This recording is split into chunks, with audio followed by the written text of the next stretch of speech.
En 2012, on leur fait un dessin? La présidentielle approche à grands pas. Il va falloir choisir. Pour affaiblir le front de gauche, qui est la vraie alternative, on essaie de nous faire croire que Marine Le Pen se bat pour les gens. Vous l'entendez de partout. Avec Marine Le Pen, on nous vend un nouveau Front National, une image jeune, modernisée, féminisée, humaine. Vous y croyez, vous? Le mieux, c'est encore de faire un dessin.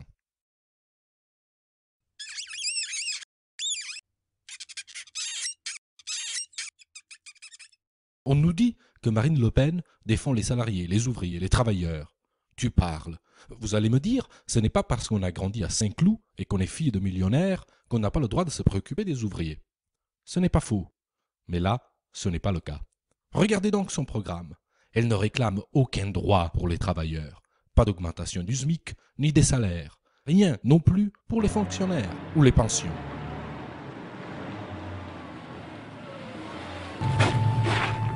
D'ailleurs, pendant que nous, au front de gauche, nous luttions dans la rue pour défendre nos retraites, elle était aux abonnés absents, toujours prête à casser les syndicats et aller jusqu'à traiter les millions de grévistes d'émeutiers.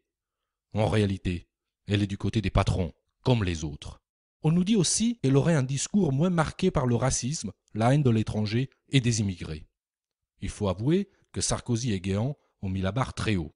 Mais si on y regarde de plus près, elle continue, comme le faisait son papa, de faire croire à une invasion d'immigrés, alors qu'en réalité, rapporté à la population française, ce n'est qu'une personne pour 650 habitants qui entre en France chaque année.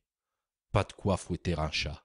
Pour Marine, l'équation est toujours la même. Immigration égale chômage et insécurité. Les immigrés sont toujours présentés comme potentiellement dangereux, vivant d'aide et profitant abusivement de notre protection sociale. Tout ça, c'est du baratin. En 2009, les immigrés ont coûté à l'État 48 milliards d'euros. C'est bien vrai. Mais sur la même période, ils ont versé en impôts et contributions sociales plus de 60 milliards d'euros. En plus de la richesse humaine qu'elle a apportée, l'immigration a donc soulagé les comptes publics. Et oui, les étrangers ont contribué à payer nos retraites. Comme son père, Marine continue à agiter le vieil épouvantail. Les immigrés prendraient le travail des Français. Mais là aussi, ça ne tient pas la route.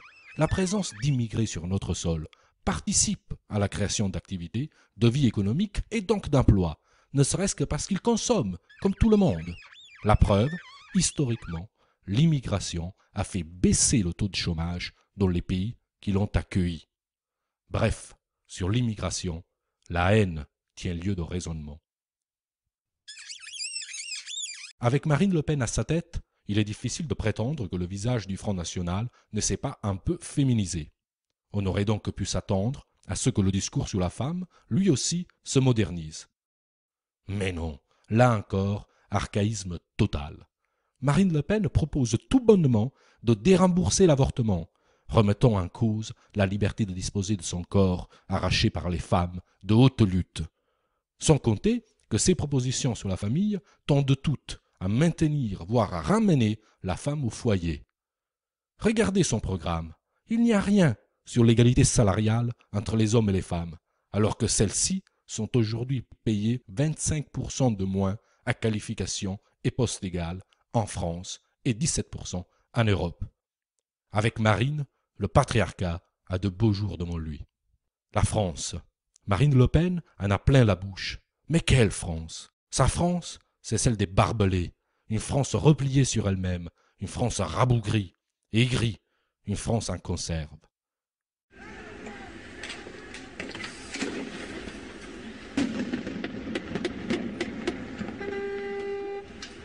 Notre France à nous, ce n'est pas celle-là. Notre France, c'est celle de la révolution, de l'universalisme, des droits de l'homme, de la solidarité.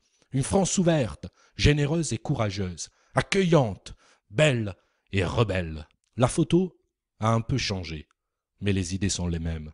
Marine Le Pen n'est ni plus ni moins que la créature de son père. Alors, face à la propagande qui essaye d'éradiquer la culture de la lutte sociale, qui essaye de remplacer les revendications progressistes par la bouillie nationaliste du Front National, Éteignons l'incendie de la haine et de la division.